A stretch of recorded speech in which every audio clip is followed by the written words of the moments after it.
প্রধান উপদেষ্টার চীন সফরকে ইতিবাচকভাবে দেখছে বিএনপি।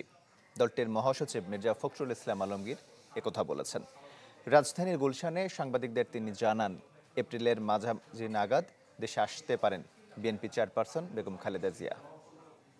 টানা সপ্তমবারের মতো বেস্ট টিস্যু পেপার ব্র্যান্ড হিসেবে স্বীকৃতি পেয়েছে বসুন্ধরা টিস্যু। ঈদ উল ফিতর সামনে রেখে দেশের চলমান পরিস্থিতি নিয়ে কথা বলতে গণমাধ্যমের মুখোমুখি বিএনপি মহাসচিব মির্জা ফখরুল ইসলাম আলমগীর। এটা আমাদের খুব প্রয়োজন।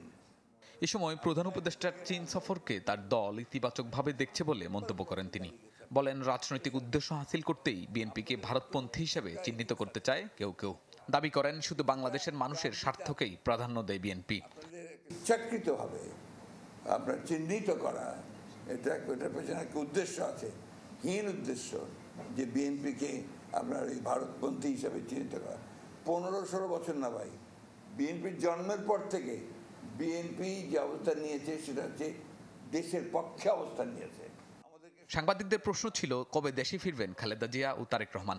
মির্জা ফখরুল জানান, এপ্রিলের মাঝামাঝিতেই দেশে ফিরবেন খালেদা জিয়া। তবে তারেক রহমানের ব্যাপারে কৌশলী উত্তর তার। ফ্যামিলির সঙ্গে 8 বছর পরে উনি ঈদ করবেন। This is a good thing for our madam. সম্ভবত যতটুকু শুনেছি আর কি, আমি ফাইনাল কোনো নিশ্চিত না, এপ্রিলের মাঝামাঝি সময় তিনি আসবেন। মতবিনিময়ে নির্বাচন ইস্যুতে ডক্টর ইউনূসের সাম্প্রতিক বক্তব্যের সমালোচনা করেন বিএনপি মহাসচিব।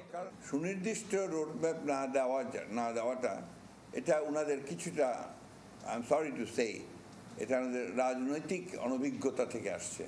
শাহানেওয়াজ বাবলু, চ্যানেল 24, ঢাকা।